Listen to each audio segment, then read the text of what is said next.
Hello, everybody. Dr. Rick Wallace here, Visionetics Institute. Just dropping in Monday mornings, 5 minutes of fire. I know that it has been a while since I dropped in, sometime probably mid-time last week. A lot's been going on. First and foremost, we finally got Critical Mass, the latest book number 20, to the presses.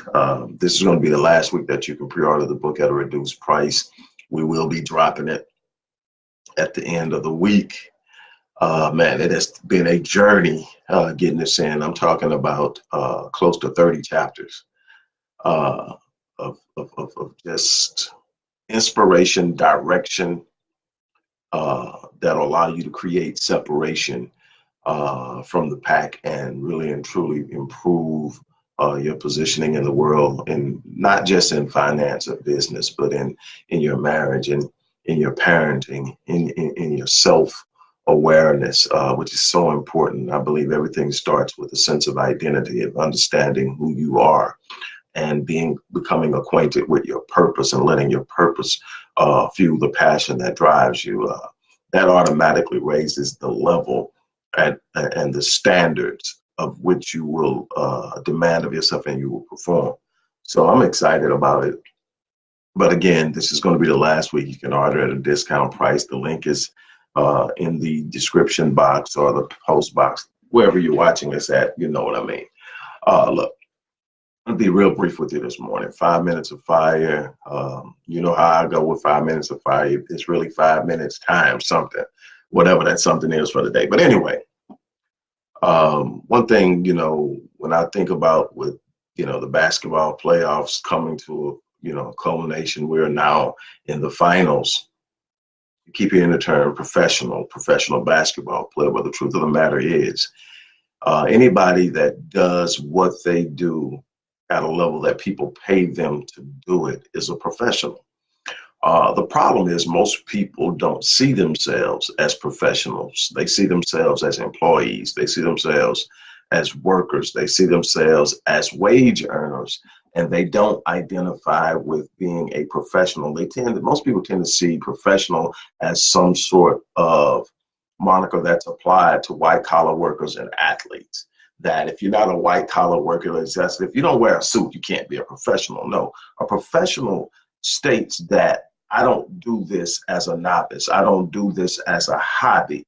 I do this because I'm good enough to get paid at it, and it makes me a professional.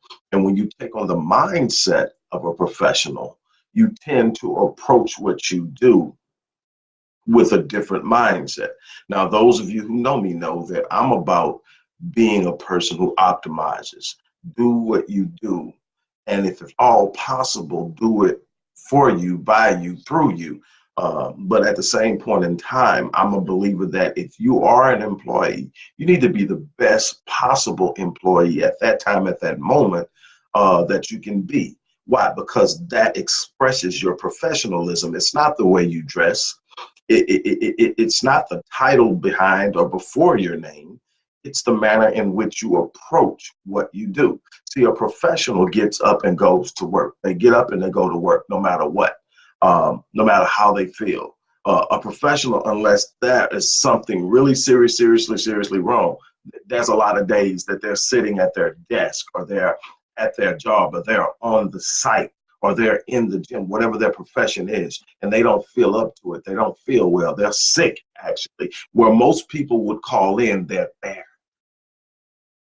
See, that's a part of professional. See, when you're professional, you go to work. See, you got some people who had a bad weekend. They didn't get along with somebody, or they got some bad news, so they didn't show up to work today. A professional finds a way to get the job done. I'm not saying that you marginalize or minimize what's going on in your periphery and with those you love. No, I'm saying love those you love no matter what's going on. But I'm saying that you are the best you can possibly be when you take your responsibility. Because here's another thing, though. A lot of you are in a position of being a professional in a place that doesn't serve your purpose. And there's all of these different reasons why. The thing is there will never be a true passion.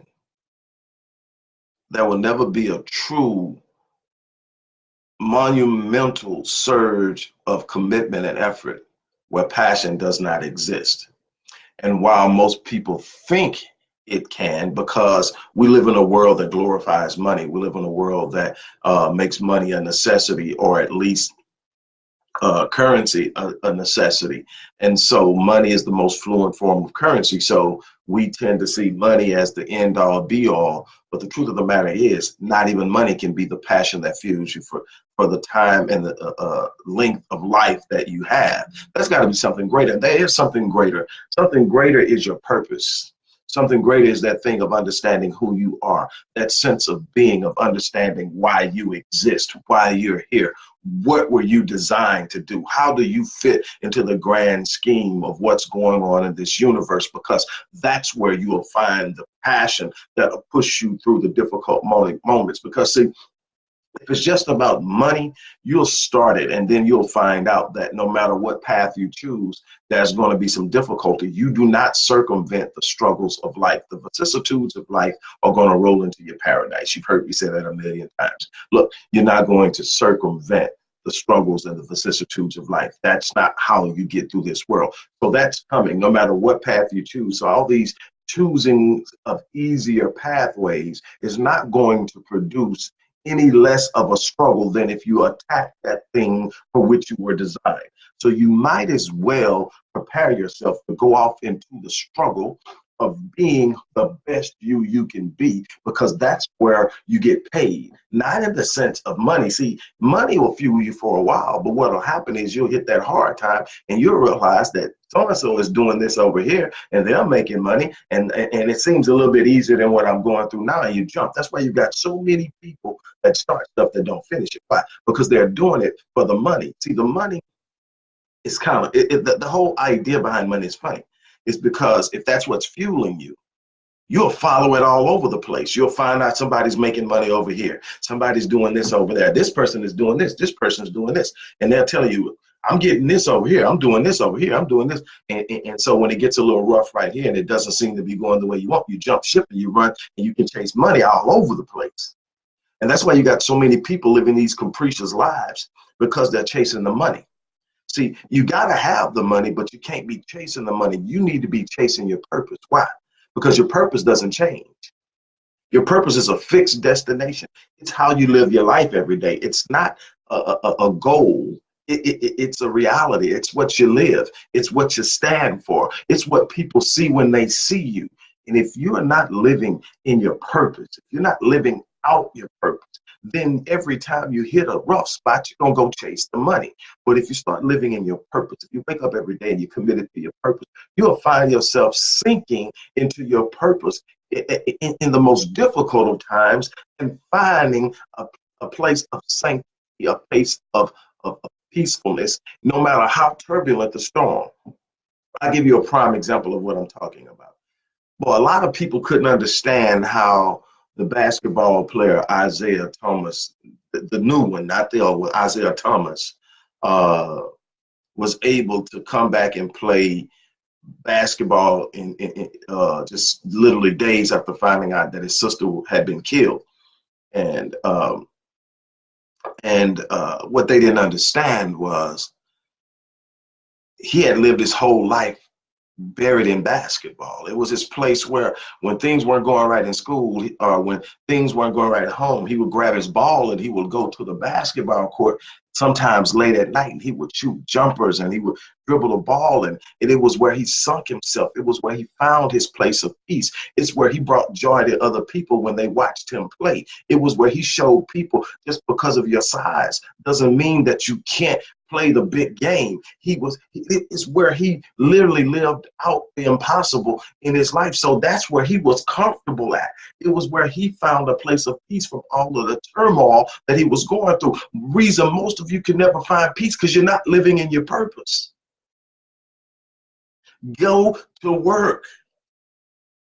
Yes, you absolutely need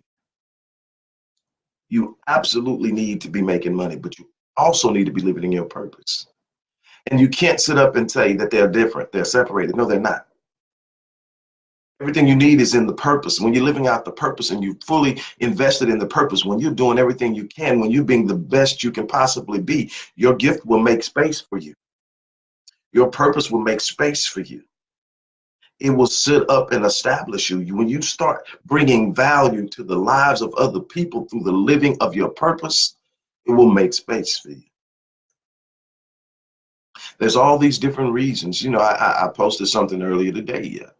What is it that you're tolerating from yourself that's inhibiting your progress or inhibiting you living life at the level that you possibly could live it at? And the truth of the matter is most people won't be able to answer that question because most people are not going to be able to admit that the problem is them.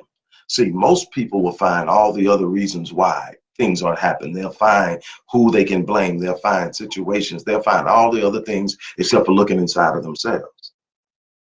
Am I saying those things don't exist? Absolutely not. There's always something working against you. That's the resistance that builds you. You can't go in the gym and get anything unless there's some sort of resistance moving against you. Whether you're on the treadmill running and you're applying pressure, there's a level of resistance. If you're on the weights, there's obvious resistance. There's always resistance when there's the need to develop strength. So you are not going to move through life without resistance. Yeah, you're going to have people that talk about you. Yeah, you're going to have people who discriminate against you. Yeah, you're going to have people who literally set traps for you. Yes, you're going to have people who you thought would support you that won't support you. All of that's a part of the growth process. All of that's a part of the pruning process. See, a lot of those people that you thought would support you that don't support you, they're telling you they don't deserve to be in your circle, but you don't want to let them go because the natural order of things say they belong there. But no, see, people have to, when you're young, you're given a circle. You got parents, you got siblings, you got cousins, you got aunties and uncles, you got people at whatever religious organization, you got people at the school. You're given your circle for the most part. You get to pick and choose a few people within that circle that you want to let be close to you, but you're given your circle. See, the wonderful thing about becoming an adult in this world is now people have to earn their space in your circle. They have to actually bring something to the table in order to extract something from your account. Too many of you are sitting up, pouring into people that have shown you they don't want to be there. They've already checked out a long time ago. You still got your loyalty banner hanging up, serving and giving to somebody that already checked out on you. Loyalty is not something that's internal, that's eternal. Loyalty is something that is played along the lines of reciprocation. If I'm being loyal to you, I'm expecting loyalty. And the moment that I don't sense loyalty, my loyalty to you is no longer owed to you, and I will drop you. It's that simple. But see, a lot of you are sitting up playing to that. But let me explain something to you. It's not going to be within the confines of the corner of comfort that you're going to find this place in life. It's going to be against challenges. So you've got to be willing to sit up and say, okay, what is it in me that's causing the problem? See, that introspective examination is necessary. It's required. It's something that I require myself on a regular basis. Why? Because I live in a world where everybody's blaming everybody. And it's easy to be a victim. It's easy to sit up and talk about what somebody did to you. It's easy to sit up and get caught up in what's not going wrong in your life. And so I sit up and I look and I say, okay, is what's wrong right now something I can control? If it's something that someone else is doing and I don't have direct control, then I do control how I respond to it. Am I responding to it correctly? Am I giving it more power than I should? And see, that's where the thing comes in. We tend to give power to things that we shouldn't. Everything you focus on, you feel. So if somebody's doing something to you and that's all you can think about, you're giving it way more power than you should. If there's a bad situation going on in your life, from your finances to your parenting, to one of your kids is acting up, you got something going on in your marriage, you got something going on in the business, you had a deal that was supposed to go through and it didn't go through, and now you got a inventory backlog, you got a bunch of angry customers. What's going on? Are you going to focus on it or are you going to fix it? So you can't do both. The more you focus on it, the bigger it becomes, the more overwhelming it becomes. And then it starts to imprint itself upon you and you start to expect bad things to happen because that's where your mind is. You got to take your mind out of that, focus on what's in front of you, and then go after what it is you want. Instead of sitting up and worrying about what's wrong, worry about what the outcome you want is. When you move towards the outcome that you desire, you will automatically work through the problem. That's life. That's the force of energy working on your behalf. The more you focus on the problem, the more entangled you become in it. When you sit up and say, okay, this is the problem, what's the solution? Work towards the solution, the problem starts to unravel itself. It has to. See, that's the force of faith moving in the universe. When I decide, you know what, I don't like what's going on, I'm going to move towards this. Now, is it going to be, there's nothing magical about it, so it's a process. You don't magically stop being this and start being this. Not in the third dimension, not in the fifth dimension. That's another thing. The moment you make the decision, it's changed. But now you got to work through it. You got to bring the seed to fruition. You got to usher it in to the third dimension where it can be measured, it can be touched, it can be felt, it can be smelled, it can be tasted, and so much more. But it begins with a change of a thought, with a switch. The shifting of a paradigm, the idea. I'm no longer going to focus on my problems. When it's a problem, I look at it, I acknowledge, I give myself 90 seconds to be in my feelings. That's it, 90 seconds to be in my feelings. Then I may become cold to it, aloof to it, where I don't want to deal with it. I don't want to talk about it. I don't want to deal with it. I'm over here, I'm going to work on what I believe the solution is. I don't want to talk about it, I don't want to hear it, I don't want it mentioned. I want to get over here and work on it. It doesn't mean that I'm not aware of it. It doesn't mean I'm in denial. It means I'm not going to give power to something I don't want in my life.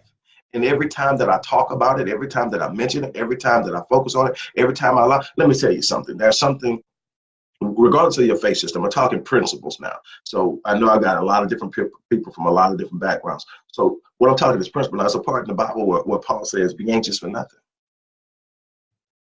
And as another one says, fear not. And it's these commands of what you're not supposed to be doing. Well, why is there a command? Because number one is, if I'm truly in a position of faith, and I already know that I have the power to change the outcome, and I have the power to produce the outcome that I desire, there should be no need for anxiety. There should be no need for worry. There should be no need for stress. If I'm stressing, if I'm anxious, if I'm worried, that's saying that I am not in control of the situation. It's saying that I am not certain of what the outcome would be. It's saying that I haven't taken charge of the moment. It's not saying that the problem isn't there. The problem's there. It's going to be a problem tomorrow. It's going to be a problem next week. It's going to be a problem next year. It's going to be always something in front of you that you got to work through. That's the process. You don't get the promise without the process. Process always precedes the promise. So what are you going to do? You're going to sit up and focus on all of the elements of the process, or you're going to sit up, have your mind fixed on the promise? See, the promise is the destination. That's the working out of your purpose. It doesn't change. See, that's why when you find people who are truly successful, they got a steady course of where they're moving. They may have multiple things going on, but it's all with one mindset. There's something inside of them that they're doing. They're fulfilling a purpose at some point. How are they touching lives? They may have multiple different mechanisms, but they have a central force that they're moving through that they will not change, because that's what they identify with. And if you've ever tried to get somebody to change their identity, you'll find out that if they're really sure of themselves, you're barking up a tree where you're probably not going to come away with the outcome you're looking for. What am I saying? This is what I'm saying. And then I'm out of here. Got a lot to do today. Look, check this out. First and foremost, anybody who gets paid to do something is a professional. Start behaving like a professional. Get up and go to work. But don't just show up at work. Decide that whatever the standard of excellence is in whatever you do, and if you're a business owner, if you're an employee, if you're the janitor at whatever place you work at, and there's absolutely nothing wrong with that, because, see, there are janitorial services. See, if you're professional in how you approach it. See, I'm not just here to mop and clean up. I'm here to deliver a professional level of service as a janitor, as a housekeeper, as a yard, as a landscaper, as whatever it is. I don't care what you do it professionally. When you do it professionally, when you show up, when you put in the work, when you have a certain level of excellence, you will find that at some point it's going to open a door for you to do more. Maybe you move up in the company, maybe you start your own, but you have to have a level of professionalism, and it starts with going to work. Get up, because you're going to have some bad days. Life kind of gets like that, where it just seems like, well, damn, it sucks. But get up, go to work. Put your work in. If everybody else is putting in 8 hours, you put in 9. If everybody's getting in at 7, you get in at 6. If everybody's waking up at 6, you wake up at 5. For every time you wake up earlier than the people that you are competing against, for every hour you wake up, that's 5 hours ahead minimum every week that you advance ahead of them. If you consistently do this over 3 years, you create separation between you and them that they will never close. Even if they catch on to what you're doing and start doing what you're doing, they can't catch you too far ahead. You have to be willing to be professional. You have to be willing to outwork everybody that's doing what you're doing if you're ever going to be at the front end of doing something. Greatness is not a default. Average is. Just show up every day, do what everybody else is doing, and you'll be average. That's the default. Greatness has to be activated. Being phenomenal has to be activated. It has to have a person look inside of themselves and see the potential inside of themselves and activate that potential, and then invest the rest of their lives in actualizing that potential. Come hell or high water. It's not about how easy it is. It's not about how bad it's been. It's not about all the people that don't like you. It's not about how many people could have did, would have did, and what they did. It's about how committed you are. I've said this before. If I set my mind to do something, I'm going to get it. I'm going to die trying. Either way is fine with me. But what I will not do is sit around and whine. What I will not do is sit around and point the finger at all the things that are getting in my way. What I will not sit down and do is give power to everything negative that's happening. It's going to happen. We live in a world of negativity. You ain't got to go looking for negativity. It'll come find you. If you don't have the mindset to offset the negativity with a strong positive focus, negativity will eat you alive. You better be the counterbalance to negativity. You better be the counterbalance to doubt. You better be the counterbalance to fear. Because it's coming. And if you don't counterbalance it, if you don't move against it, it will devour you. Look, like I said, I'm excited, man.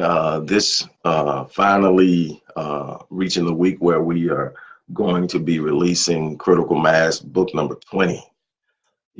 Just in that alone, man, I don't think people really realize what has transpired over the years, the last 2 decades, where I was told that, while my books were well written, and they had some exceptional content, that wasn't a large enough crowd, a large enough audience to provide a market, and so that I would never get published. And here I am, book number 20.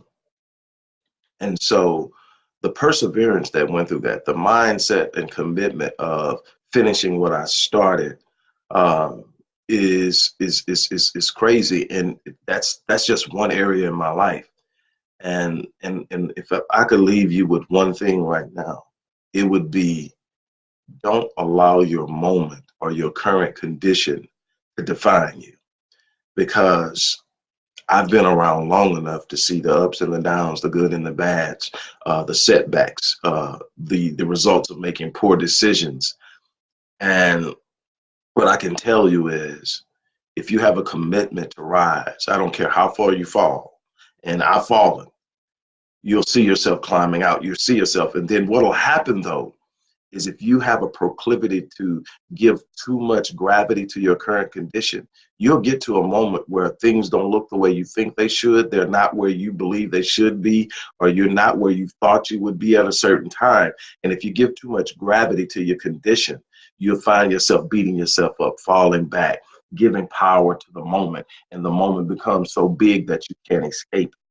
I'm telling you from experience. I'm telling you from not just what I teach or what I've learned or what I've read or been taught or discovered, but what I've lived. When you sit up and you get overwhelmed in a moment because it's not what you want it to be, that moment becomes your constant reality until you decide to let it go, until you decide to move on to something else, until you decide I'm tired of being identified with it.